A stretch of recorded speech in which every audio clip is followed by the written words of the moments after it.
का अनुरोध और एक छोटी सी फिल्म जिसे प्रसारित करने का निवेदन करूंगी और हम देखें हमारा मिर्जापुर जनपद क्या से क्या हो रहा है।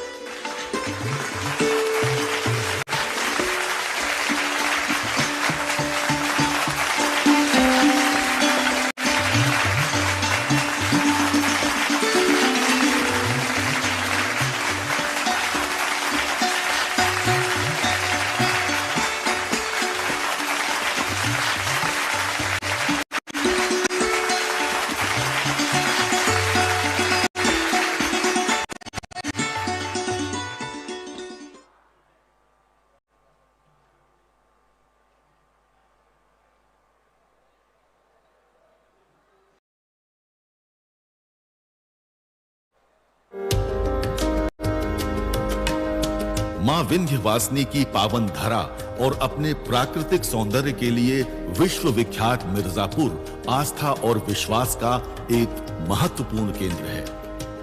विंध्य क्षेत्र एवं मिर्जापुर को विकास के नए पायदान पर खड़ा करने और यहाँ के पर्यटन, बर्तन उद्योग तथा अन्य उद्योग धंधों को नई गति देने के उद्देश्य से माननीय प्रधानमंत्री श्री नरेंद्र मोदी जी के कुशल नेतृत्व में भारत सरकार द्वारा विभिन्न परियोजनाएं संचालित हैं और मिर्जापुर के यातायात को सुगम बनाने की दिशा में अग्रसर हैं। इसी क्रम में कुल 3033 करोड़ रुपए की लागत से 146 किलो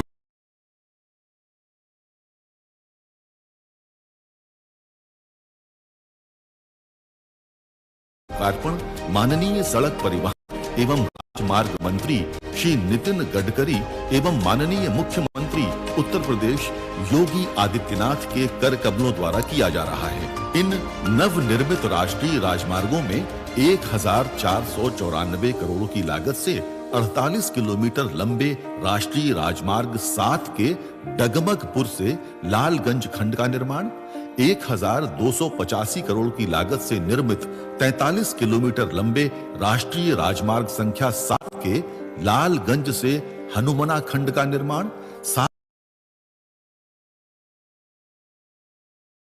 ई का निर्माण एवं 39 करोड़ रुपए की लागत से निर्मित 18 किलोमीटर लंबे राष्ट्रीय राजमार्ग संख्या 135 सी के रामपुर से बैड़न खंड का निर्माण किया गया है।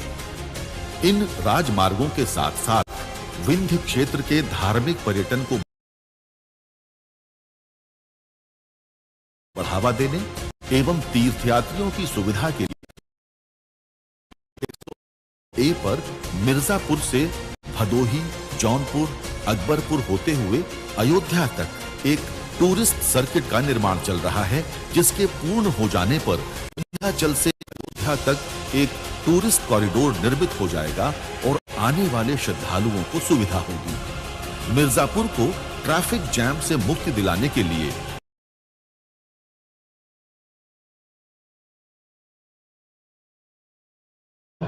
एक टूरिस्ट सर्किट का निर्माण चल रहा है, जिसके पूर्ण हो जाने पर विंध्याचल से अयोध्या तक एक टूरिस्ट कॉरिडोर निर्मित हो जाएगा और आने वाले श्रद्धालुओं को सुविधा होगी।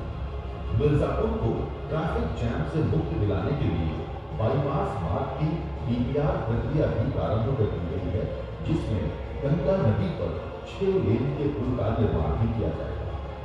इन राजमार्गों के निर्माण से मिर्जापुर के निकटवर्ती जनपदों में यातायात सुलभ और सुगम होगा, जिससे यहाँ के उद्योग धंधों और पर्यटन को एक नई ऊर्जा मिलेगी और यहाँ के खनिज पदार्थों, हस्तशिल्प और कृषि उत्पादों को बाजार में पहुंचाने में सुगमता होगी।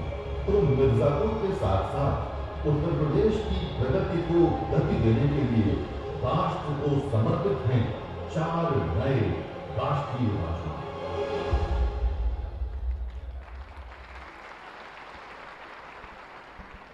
विकास की धाराएं भी अनवरत रखी है और आप सबका आशीर्वाद मिलता है। मैं बड़े आदर और सम्मान के साथ माननीय मुख्यमंत्री जी से अपने प्रदेश के यशस्वी मुख्यमंत्री जी से अनुरोध करती हूँ कि हम सबको इस सभा में अपना आशीर्वाद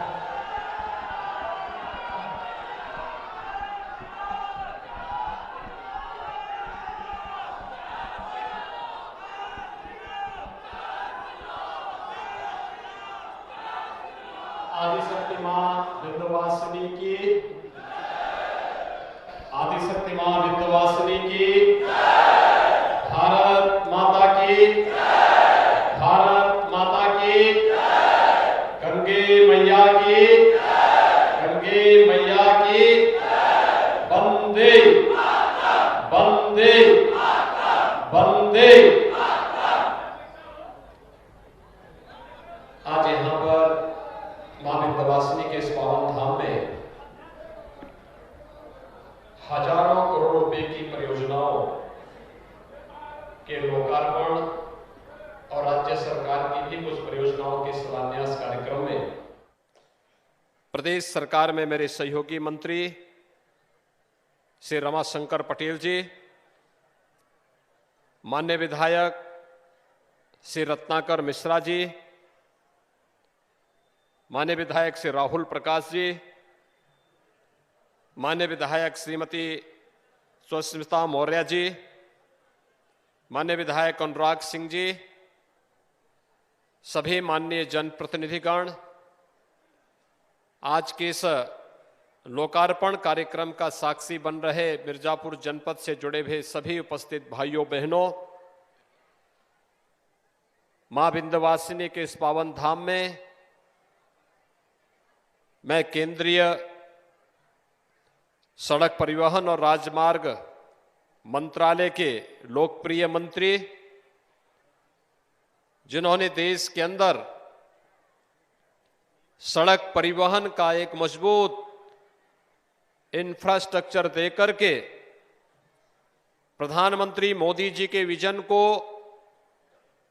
तेजी के साथ आगे बढ़ाने का कार्य किया है, आज वे स्वयं मां विंध्यवासिनी के इस पावन धाम मिर्जापुर में लोकार्पण कार्यक्रम के इस कार्यक्रम के माध्यम से हम सब के साथ संवाद कर रहे हैं। मैं इस अवसर पर उनका आप सब की ओर से, प्रदेशवासियों की ओर से हृदय से स्वागत करता हूं, अभिनंदन करता हूं।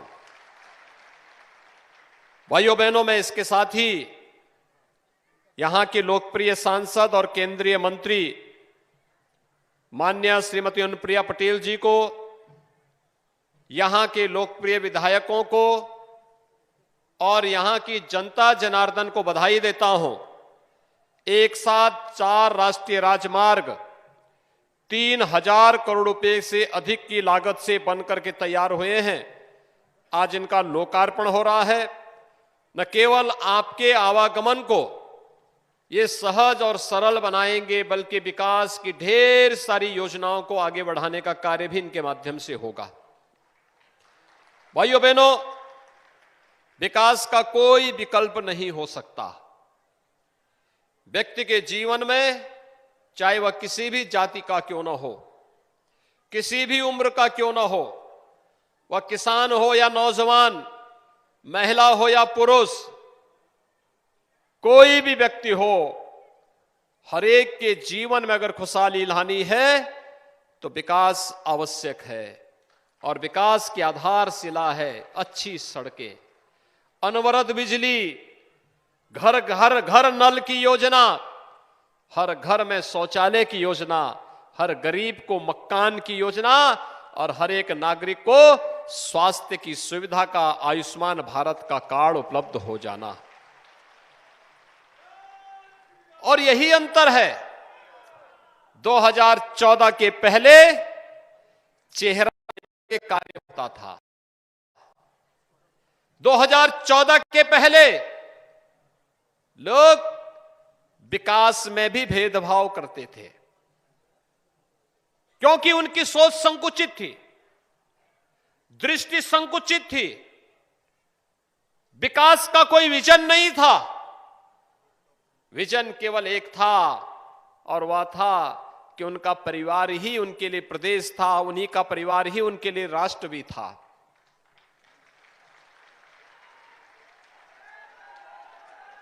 जब सोच परिवार की होगी तो समाज पिछड़ जाएगा, राष्ट्र पिछड़ जाएगा। और 2014 के बाद जो सरकार आई, उसके लिए पूरा देश ही परिवार है। उसके लिए हर किसान, हर नौजवान, हर महिलाएं, हर गरीब, समाज के हर एक तबके के विकास का कार्य हो, उनका उन्नयन हो, यही उसकी ध्येय निष्ठा होती है। और इसलिए विराट दृष्टि है तो बड़ी बड़ी योजनाएं भी बनती हैं। माननीय गडकरी जी का भाषण इसके बाद होने जा रहा है। अभी जितना बोलेंगे उतना वे अपने हाथ से यहां देकर के चले जाएंगे।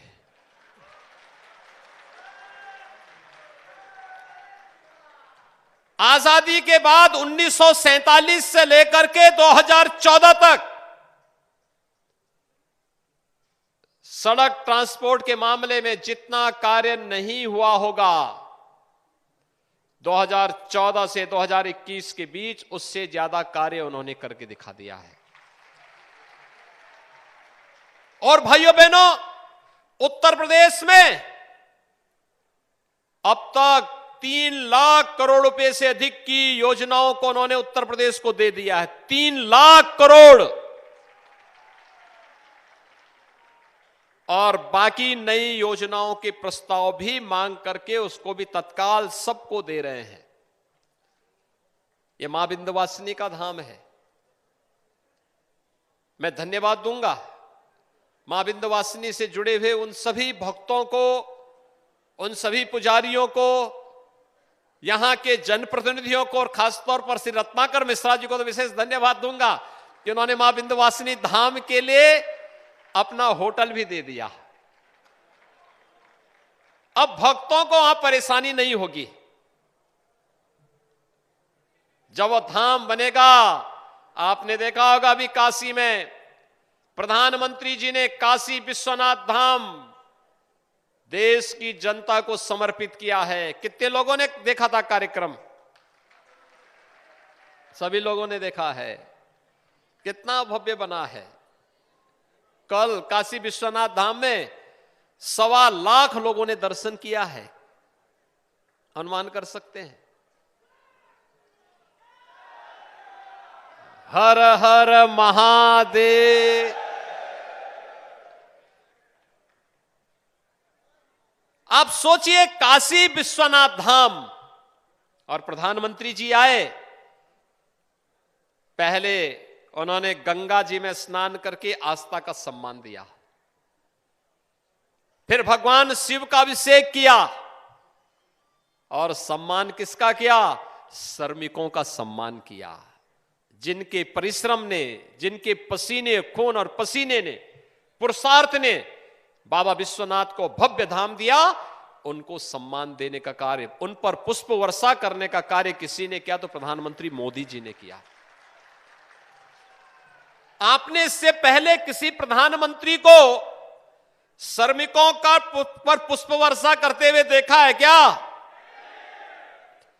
और प्रयागराज कुंभ में जब प्रधानमंत्री जी आए थे, तब प्रधानमंत्री जी ने स्वच्छता कर्मियों के पाद प्रक्षालन किए थे। मां गंगा में डुबकी, संगम में डुबकी लगाई, और डुबकी लगाने के बाद सबसे पहले गए जिन लोगों ने स्वच्छ कुंभ की परिकल्पना को साकार किया था। स्वच्छ कुंभ की परिकल्पना को साकार करने के लिए उस समय जो हमने टॉयलेट बनाए थे, उसका मॉडल भी गडकरी जी ने ही हमें दिया था कि गंगा जी में एक बूंद शिविर नहीं गिरना चाहिए, क्योंकि उस समय गंगा नमामि गंगे परियोजना के मंत्री भी आप ही थे। और उसका परिणाम था कि स्वच्छ गंगा, सुंदर गंगा, अविरल गंगा, निर्मल गंगा की परिकल्पना को भी साकार किया गया, और भव्य और दिव्य कुंभ के दर्शन हुए थे। और उस भव्य और दिव्य कुंभ को बनाने के लिए जिन स्वच्छता कर्मियों ने उस समय योगदान दिया था, उनके पांव प्रक्षालन का कार्य भी देश के यशस्वी प्रधानमंत्री जी ने किया। क्या इससे पहले श्रमिकों को, किसानों को, स्वच्छता कर्मियों को सम्मान किसी प्रधानमंत्री ने किया था क्या? तो भाइयों बहनों, जो देश अपने नागरिकों के प्रति इस प्रकार की संवेदना और इस प्रकार का सम्मान का भाव रखता हो, जिस देश का शासक अपने लोगों के प्रति इस प्रकार का अनुराग रखता हो और उनके श्रम की कीमत को समझता हो, उनके परिश्रम की कीमत को समझता हो, उसको दुनिया की महाताकत बनने से दुनिया की कोई ताकत रोक नहीं पाएगी, कोई ताकत रोक नहीं पाएगी। भारत दुनिया की सबसे बड़ी ताकत बनेगा अपने श्रमिकों के परिश्रम से, अपने किसानों के खून और पसीने की कमाई से, अपने युवाओं की ऊर्जा से, और प्रधानमंत्री मोदी जी और नितिन गडकरी जी जैसे विजनरी सोच के शासक जब देश में हैं, तो फिर ये इंफ्रास्ट्रक्चर इसी प्रकार से आगे बढ़ेगा। और भाइयों बहनों, ये इंफ्रास्ट्रक्चर का लाभ आपको कब मिलने वाला है? यहां की पर्यटन की सुविधाएं जब बढ़ेंगी। मां विंध्यवासिनी का धाम भव्य रूप लेने जा रहा है, भव्य रूप लेने जा रहा है। ऐसे भीड़ होगी, वो अलग विषय है कि हमारे रत्नाकर जी ने होटल तो दे दिया, लेकिन उन्होंने अपने व्यवसाय का भी व्यवस्था बनाई है वहां पे। लाभ भी उन्हीं को होना है, क्योंकि अब श्रद्धालुओं की सुविधा तो चाहिए ही चाहिए। भारी भीड़ होने वाली है। मां विंध्यवासिनी के धाम में पहले नवरात्रि में बहुत भीड़ होती थी, अब तो मुझे लगता है कि सदैव वहां भीड़ होती रहेगी जब भव्य धाम बन जाएगा। और भव्य धाम को जोड़ने के लिए हाईवे तो बनी गए हैं। अब गडकरी जी वाटरवे से भी, गंगा जी से भी जहाज चलाने की व्यवस्था करने जा रहे हैं।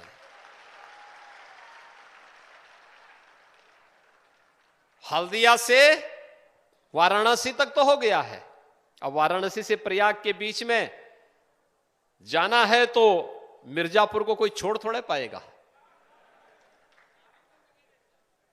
और यही नहीं, वाटरवे ही नहीं, अब अनुप्रिया जी जब दिल्ली से आएंगी तो उनको प्रयागराज या वाराणसी में नहीं उतरना पड़ेगा, सी प्लेन से मिर्जापुर में ही यहां पर गंगा जी में उतर जाएंगे।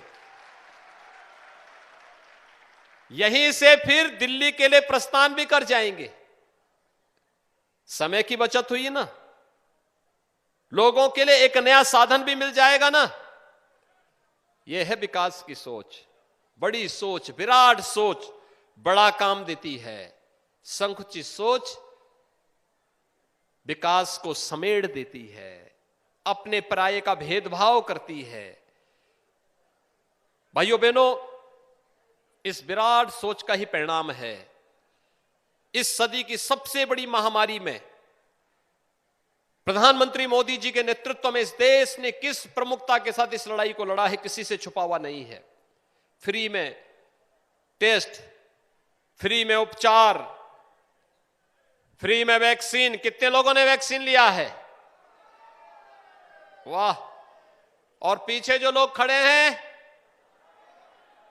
सबने ले लिया ना, मैं आपका अभिनंदन करता हूं। देखिए, एक नया कोरोना का एक नया वेरिएंट आया है और पता लगा है कि जिसने वैक्सीन लिया है उनका ये वेरिएंट कुछ नहीं बिगाड़ पा रहा है, एकदम सुरक्षित हैं वे लोग।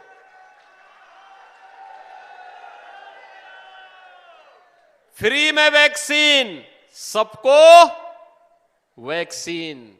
और जो लोग वैक्सीन का विरोध कर रहे थे उनका क्या करेंगे अब? जो लोग वैक्सीन का विरोध करते थे, कहते थे कि ये तो मोदी वैक्सीन है, और जो कहते थे बीजेपी का वैक्सीन है, ये मोदी वैक्सीन और ये बीजेपी का वैक्सीन ही कोरोना से बचाएगा भी। और इसलिए जो लोग वैक्सीन का विरोध कर रहे थे, क्या आप लोग उनका विरोध करेंगे? तैयार हैं? दोनों हाथ उठा करके थोड़ा बताइए। भाइयों बहनों, सब कुछ तो मिला। अन्न योजना भी, डबल इंजन की सरकार है तो डबल डोज भी अन्न का सबको प्रदान करने की कार्रवाई प्रारंभ हुई है। राशन मिल रहा है ना? अरे दोनों हाथ जोर से उठाना चाहिए, काहे घबराते हो? जब मिल रहा है तो कोई छीन थोड़े रहा उसको। जो दी जा चुकी है उसको कोई लेने वाला नहीं है, वो तो दे दिया है। आपका अधिकार था, वो दे दिया गया है। जैसे सड़क बन गई है तो ये बनी रहेगी, इसको कोई लेके नहीं जाने वाला है। ये सुविधा है लोगों के आवागमन को आसान बनाने के लिए, सुरक्षित यात्रा के लिए, समय से हम अपने गंतव्य तक पहुंच सके इसके लिए। और आज ढेर सारी योजनाओं का यहां पर शिलान्यास भी हुआ है। देख रहे होंगे कितने बोर्ड लगे हैं, कहीं डिग्री कॉलेज, कहीं ITI, कहीं चिकित्सालय, कहीं गौशाला, कहीं पेयजल की स्कीम, कहीं पर कोई अन्य स्कीम है। तमाम योजनाएं यहां पर आज लोकार्पित हो रही हैं। योजनाओं का उद्देश्य एक ही है, हर एक के जीवन में खुशहाली लेके आ जाना, हर एक के जीवन को आसान बना देना। गरीब को मकान मिल जाए, गरीब को आयुष्मान भारत का कार्ड मिल जाए, गरीब को राशन की सुविधा मिल जाए, गरीब को उज्ज्वला योजना का कार्ड मिल जाए, गरीब के जीवन में खुशहाली आ जाए, यही तो उद्देश्य है। और मुझे आपको इस बात के लिए भी बधाई देनी है, मां विंध्यवासिनी के नाम पर आपके मिर्जापुर में मेडिकल कॉलेज का भी शुभारंभ हो गया है। बधाई अनुप्रिया जी को भी, यहां के माननीय विधायकों को भी, और आप सभी लोगों को। इस सत्र में वहां प्रवेश शुरू होने जा रहे हैं और प्रवेश के साथ ही मिर्जापुर में कोई सोचता नहीं था। अनुप्रिया जी ने इतना परेशान किया, जबरदस्ती हमारी जमीन ले ली सरकार की, और मेडिकल कॉलेज आज बनकर के खड़ा हो गया। यह होती है विकास की सोच। विकास की सोच, जनता को सुविधा मिले, अधिकाधिक सुविधा मिले। और भाइयों बहनों, इसका दूसरा कोई विकल्प नहीं, कोई विकल्प नहीं। आज नौजवान को नौकरी मिल रही है। पहले ये नौकरी एक परिवार के हाथों गिरवी रख दी जाती थी, नौकरी निकलती थी और महाभारत के सभी रिश्ते वसूली में निकल पड़ते थे। आज तो ऐसा नहीं है। आज तो नौकरी लगेगी तो उत्तर प्रदेश के नौजवान की लगेगी, और उत्तर प्रदेश के नौजवान के साथ कोई भेदभाव नहीं कर सकता। मिर्जापुर का है तो नाम नहीं कटेगा, हर नौजवान को मौका मिलेगा, हर किसान को उसकी सुविधा मिलेगी। प्रधानमंत्री किसान सम्मान निधि पहले क्यों नहीं मिल पाई थी, 2014 के पहले क्यों नहीं मिली? क्योंकि किसानों के प्रति उनकी दृष्टि नहीं थी। हमने अभी श्रमिकों के लिए भरण पोषण भत्ता की घोषणा की है। वे श्रमिक कोई भी हो उनको मिलेगा। वे रिक्शा चालक होंगे, वे स्ट्रीट वेंडर होंगे, ठेला खोमचा रेड़ी लगाने वाले होंगे, पल्लेदार होंगे, वे मनरेगा मजदूर होंगे, इन सबको इसके साथ जोड़ेंगे। निर्माण श्रमिक होंगे, उनको भी इसके साथ जोड़ेंगे। सड़कों पर काम करने वाला श्रमिक होगा, उसको भी सुविधा का लाभ देने का कार्य करेंगे। वृद्धाओं को, विधवा महिलाओं को, दिव्यांगजनों को उनकी पेंशन को बढ़ाने का काम भी कर दिया गया है। किसी को भी कोई दिक्कत नहीं होनी चाहिए। कोरोना के खिलाफ देश की लड़ाई को लड़ना है तो एकजुट होकर के लड़ेंगे, और एकजुट होकर के इस लड़ाई को लड़ने के लिए जब केंद्र और प्रदेश सरकार मिलकर के काम करती है तो भाइयों बहनों, ये डबल इंजन की डबल डोज लोक कल्याण का कारक बनती है। और उसी लोक कल्याण के भाव के साथ आज यहां पर इन 4 राष्ट्रीय राजमार्गों को 3000 करोड़ रुपए से अधिक की परियोजनाओं को यहां पर लोकार्पण करने के लिए माननीय गडकरी जी यहां पर आए हैं। ढेर सारी अन्य योजनाओं को भी आपको देने जा रहे हैं। उन्होंने प्रदेश को बहुत कुछ दिया है और बहुत बड़ी परियोजनाओं के साथ आज वे यहां पर आए हैं।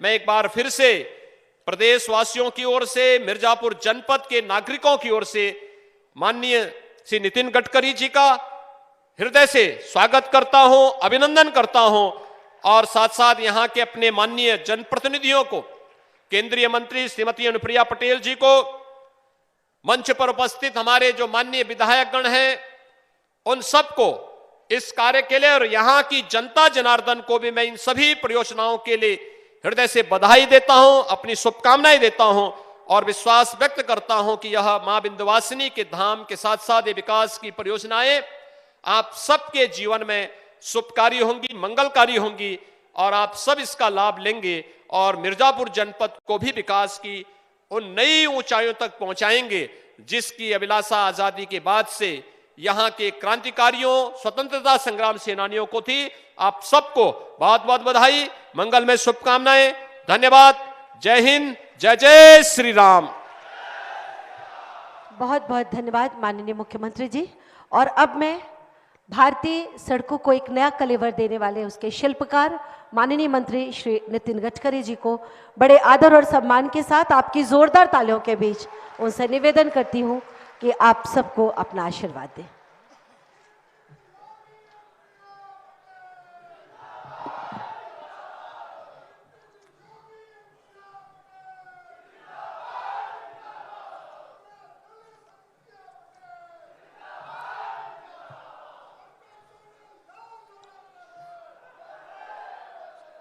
उत्तर प्रदेश के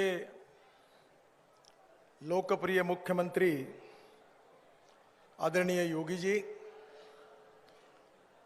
केंद्रीय मंत्रिमंडल में मेरी सहयोगी आदरणीय अनुप्रिया पटेल जी, उत्तर प्रदेश के मंत्री रमाशंकर जी, मंच पर उपस्थित आदरणीय रत्नाकर मिश्रा जी, राहुल प्रकाश जी, श्रीमती मौर्य जी, श्री अनुराग सिंह जी, श्रीमती नीलम करवारिया जी और उपस्थित सभी भाई और बहनों, मुझे बहुत खुशी है कि अनुप्रिया जी अनेक दिनों से बता रही थी कि मुझे मिर्जापुर आना है। आज पहली बार माता विंध्यवासिनी की इस पवित्र भूमि पर आने का मौका मिला और माता जी को वंदन करने का मौका मिला। ये मेरा परम भाग्य है। मैं यही हाथ जोड़कर अभिवादन करता हूं यहां की जनता को और माता जी को। बहनों और भाइयों, जो 4 हाईवे के काम हुए उसके बारे में विस्तृत रूप से अनुप्रिया जी ने जानकारी दी है। मैं उसमें ज्यादा नहीं बोलना चाहूंगा, पर एक बात आपको बताना चाहूंगा कि जैसे अनुप्रिया जी ने बताया कि अमेरिकन राष्ट्रपति ने क्या कहा था, वही बात मैं अपने हर समय ध्यान में रखता हूं। एक बात मेरे समझ में कभी नहीं आती कि उत्तर प्रदेश ये धनवान प्रदेश है। मैं हेलीकॉप्टर से देख रहा था, जहां वहां पानी है, सिंचाई है, गंगा का पानी है। मेरे क्षेत्र में 600 फीट नीचे जाना पड़ता है योगी जी, पानी का बूंद नहीं मिलता। अच्छी सुपीक जमीन है, पानी है, सब कुछ होने के बाद उत्तर प्रदेश गरीब क्यों है? यह सवाल मैं आपको पूछना चाहता हूं। बहनों और भाइयों, अगर सही नेतृत्व है, सही दिशा है, तो क्या हो सकता है? आप सबने इसका अनुभव किया है। आपके आशीर्वाद से अभी अनुप्रिया जी कह रही थी कि वो मुझे श्रेय दे रही थी कि मैंने ये रोड बनाया, वो रोड बनाया। योगी जी ने भी दिया, पर ये श्रेय मुझे नहीं है।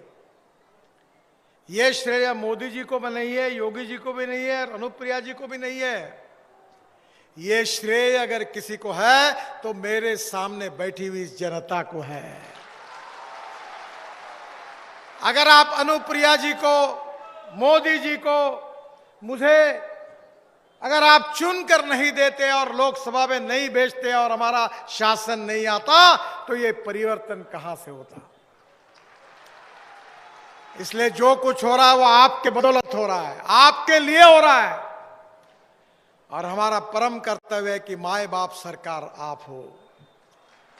और इसलिए मुझे खुशी है जो योगी जी ने कहा कि मोदी जी के नेतृत्व में 2014 से लेकर 2022 तक 3 लाख करोड़ से ज्यादा काम उत्तर प्रदेश में हुए। अनेक रोड बने, हाईवे बने। आज उन सबके डिटेल जानकारी देकर मैं आपका समय नहीं लूंगा। मैं मजाक में कह रहा था कि हाईवे पे लोग जा रहे हैं और वही अनुभव कर रहे हैं, तो भाषण में बोलने की जरूरत ही क्या है? मैं तो वही बातें करूंगा जो आगे होने वाली है। बहनों और भाइयों, मैं गंगा का मंत्री था, नमामि गंगा। ये मेरा परम भाग्य था कि मुझे गंगा की सेवा करने का अवसर मोदी जी ने दिया। यमुना से लेकर गंगा में 40 उपनदी और नालों को शुद्ध करने का काम था, और गंगा के किनारे में जितने शहर आते उनको भी शुद्ध करने का कार्यक्रम था। मुझे बहुत खुशी हो रही है, करीब 26,000 करोड़ के कार्यों में से मेरे ही समय करीब 20,000 करोड़ के कार्य हुए, और प्रयागराज में जब कुंभ हुआ तो साधु संतों ने मोदी जी को मुझे आशीर्वाद दिए। पहली बार प्रयागराज में लोग पानी पी रहे थे, वो तस्वीर हमको देखने के लिए मिली। अविरल निर्मल गंगा, ये मोदी जी का सपना था, ये पूरा होते हुए आप देख रहे हैं। दूसरा सपना था, मैं शिपिंग का मंत्री था, वाटरवेज मेरे पास थे, मैं बात कर रहा था कि गंगा में जहाज चलेंगे, लोग मुझे हंस रहे थे। कुछ मित्रों ने सलाह दी कि नितिन जी ऐसी कोई बात मत करो कि आगे आपको जवाब देना मुश्किल हो जाएगा। पर बहनों और भाइयों, वाराणसी से लेकर हल्दिया तक 1350 किलोमीटर जलमार्ग का काम पूरा हुआ है। केशव जी मेरे पास आए, उनने कहा वाराणसी से प्रयागराज को जोड़ने के लिए ये भी जलमार्ग में ड्रेजिंग करा दीजिए। ये भी 2 मीटर का ड्रेजिंग में हमने पूरा कर दिया है। और मैंने वर्ल्ड बैंक को एक प्रोजेक्ट सबमिट किया है कि हमारे दिल्ली के पास सोनीपत पानीपत से लेकर जलमार्ग की शुरुआत होगी, वहां से दिल्ली आएगा यमुना में, दिल्ली से मथुरा, मथुरा से आगरा, आगरा से इटावा, और इटावा से प्रयागराज जोड़ने का भी प्रोजेक्ट मैंने बना लिया था। वो भी आने वाले मंत्रियों को मैं अनुरोध कर रहा हूं, करूंगा कि इसकी शुरुआत करिए। और ये जो हल्दिया तक जा रहा है, वहां समाप्त नहीं होता। हल्दिया के बाद बंगाल की खाड़ी लगी है, पूरे नॉर्थ ईस्ट को ब्रह्मपुत्रा से जोड़ा जाएगा। और मैंने तो बांग्लादेश के प्रधानमंत्री जी की प्रार्थना पर सुषमा जी ने कहा कि ये भी काम कर दो, तो मैं भारत के बाहर घुस गया और बांग्लादेश में मुंगली पोर्ट का भी ड्रेजिंग 250 करोड़ रुपए खर्चा करके मैंने पूरा कर दिया। अब ये रास्ता, ये जो जलमार्ग है, वहां से आगे south east Asia, Indonesia, Malaysia, China, Singapore, north east. और अनुप्रिया जी मेरे पास आई थी, वाराणसी में मल्टी मॉडल हब बन रहा है, गाजीपुर में बन रहा है, हल्दिया में बन रहा है, साहिबगंज में बन रहा है, और 40 रिवर पोर्ट बन रहे हैं। अनुप्रिया जी, मैं जब मंत्री था तभी मैंने आपके यहां के भी रिवर पोर्ट को मान्यता दी है। और अभी योगी जी ने कहा था, बिल्कुल सच, अगली बार मैं आऊंगा मिर्जापुर तो दिल्ली से हवाई जहाज में बैठकर आपके साथ यही पानी में उतरूंगा। मैंने हवाई जहाज, पानी में उतरने वाले हवाई जहाज के नियम तैयार करने थे। मैं एविएशन मिनिस्ट्री को कहता था कि जल्दी बनाओ, तो बनाते नहीं थे। तो मैंने बोला, आप जिसको एमपीबीएस सी प्लेन कहते हैं, मैं उसको फ्लाइंग बोट कहता हूं, हवा में उड़ने वाली बोट। अगर तुम 3 महीने के अंदर नहीं बनाएंगे तो मैं नए नियम फ्लाइंग बोट के बनाऊंगा और लागू कर दूंगा। तो मेरा बात काम में आई, उन्होंने नियम बना दिए। और मैंने खुद मुंबई के समुद्र में पानी पे उतरने वाले हवाई जहाज की ट्रायल ली। बाद में मोदी जी का मुझे फोन आया और मुझे कहने लगे कि मुझे भी हवाई जहाज में जाना है गुजरात में। तो मैंने कहा बिल्कुल व्यवस्था करता हूं।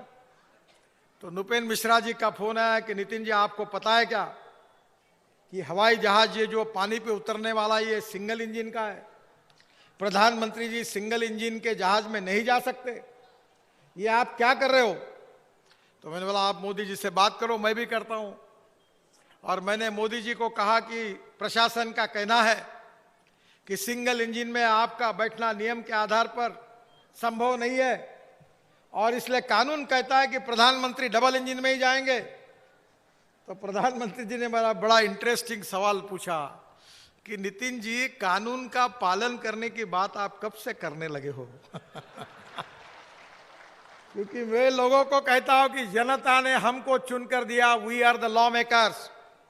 हम कानून बनाएंगे, अधिकारी नहीं बनाएंगे। हम बोलेंगे वैसी सरकार चलेगी, अधिकारी बोलेंगे वैसी सरकार नहीं चलेगी। और इसलिए मुझे खुशी है कि यह हवाई जहाज को मान्यता मिली। योगी जी 18 करोड़ का हवाई जहाज है, 18 सीटर। मैं आपको बिल्कुल दिल्ली आइए, 100 हवाई जहाज खरीदने वाली कंपनी आपकी मीटिंग करा देता हूं। एक रिवर पोर्ट बना दीजिए, अगर लाइट लगा देंगे तो रात को भी उतरेगा। छोटा सा फ्लोटिंग जेटी बना दो, आपके गंगा के सब किनारे पर गांवों में हवाई जहाज से प्रयास शुरू हो जाएगा। प्रयागराज से दिल्ली और दिल्ली से कलकत्ता, हावड़ा। और आपको ना ये एयरपोर्ट की जरूरत पड़ेगी, ना रेलवे की जरूरत पड़ेगी, ना हमारे हाईवे की जरूरत पड़ेगी। मैं अभी हमारे यहाँ एक ब्रॉडगेज मेट्रो बना रहा हूं। ये जो रेलवे का ब्रॉडगेज है, इसके ऊपर 900 किलोमीटर मेट्रो चला रहा हूं। अब मेट्रो को बनाने का खर्चा आता है 350 करोड़ पर किलोमीटर, और मेरी मेट्रो का खर्चा है 2 करोड़ रुपए पर किलोमीटर। वो ब्रॉडगेज पे मेट्रो है, 8 डब्बे की, air condition, 2 business class, 2 economy class, wifi फुकट, उसके साथ टीवी, एयर होस्टेस आएगी, चाय पानी नाश्ता वो भी खरीद सकती है। और उसका टिकट है स्टेट ट्रांसपोर्ट के बराबरी का, और उसकी स्पीड है 140 किलोमीटर प्रति घंटा। टेक्नोलॉजी बदल गई है। मुझे बहुत खुशी हुई कि हाईवे पे जब मैं उतरा तो ऊपर से इतना बड़ा हाईवे देखा, मुझे बड़ा अच्छा लगा। मुझे बहुत खुशी है कि अभी मैं दिल्ली मुंबई हाईवे हम बना रहे, दिल्ली से मुंबई 12 घंटे में। तो हाईवे पे मेरी गाड़ी चल रही थी, मैंने कहा जरा जोर से चलाओ, 180 किलोमीटर प्रति घंटा से गाड़ी चल रही थी। अभी हम मेरठ के हाईवे का मैं 23 तारीख को उद्घाटन कर रहा हूं, दिल्ली से मेरठ। योगी जी आप भी जरूर आइए, जहां जहां आप कहेंगे आप सब जगह आप आमंत्रित हैं। आपके बिना उत्तर प्रदेश में कोई काम पूरा ही नहीं हो सकता। तो लोग मुझे बता रहे थे कि मेरठ से दिल्ली जाने के लिए 4 घंटे लगते हैं, तो मैंने भूमि पूजन में कहा था कि 40 से 45 मिनट में पहुंचाऊंगा। तो मीडिया के लोग हंसने लगे, बोले आप कुछ भी बात करते हो।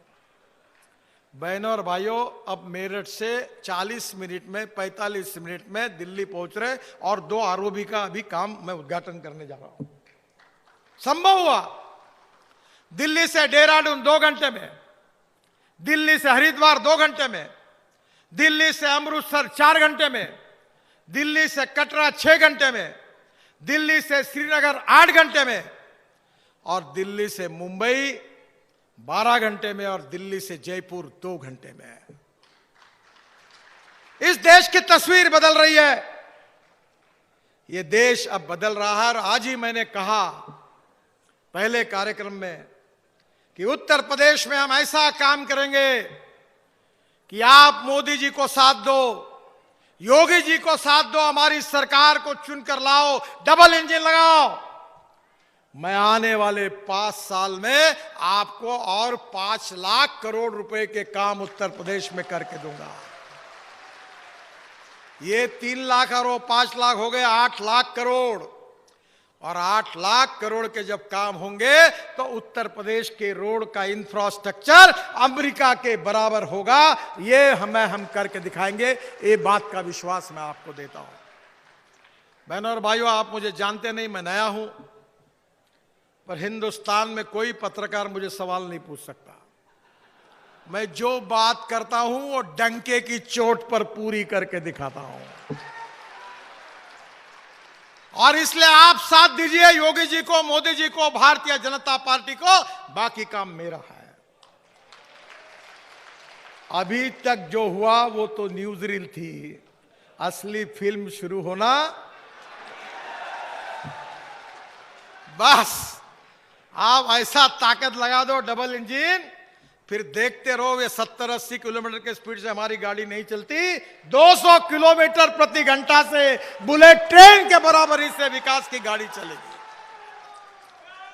मुझे बहुत खुशी है, समय भी काफी हुआ है। आज यहां अनुप्रिया जी ने कुछ बातें मांगे की है। मैं वैसे तो बोलता हूं कि मांगने वाले में जितनी हिम्मत होगा मांग लो, देने वाला तैयार है। योगी जी, आप तो रामायण महाभारत के अभ्यासक हैं और आपको पता होगा द्रौपदी जी का कितने की लोग खाना खाने के लिए आते, तो द्रौपदी की थाली थी, उसमें खाना आता ही था। मेरे पास द्रौपदी की थाली है। तुम मांगो, जितने लोगों को ले आना उतना लेके आओ। मैं अभी तक 50 लाख करोड़ रुपए के काम कर चुका हूं, मेरे पास पैसे की कोई कमी नहीं। पहले पहले मैं हजारों करोड़ की बात करता था, लोग जरा बोलते थे ये कैसा बोल रहा है।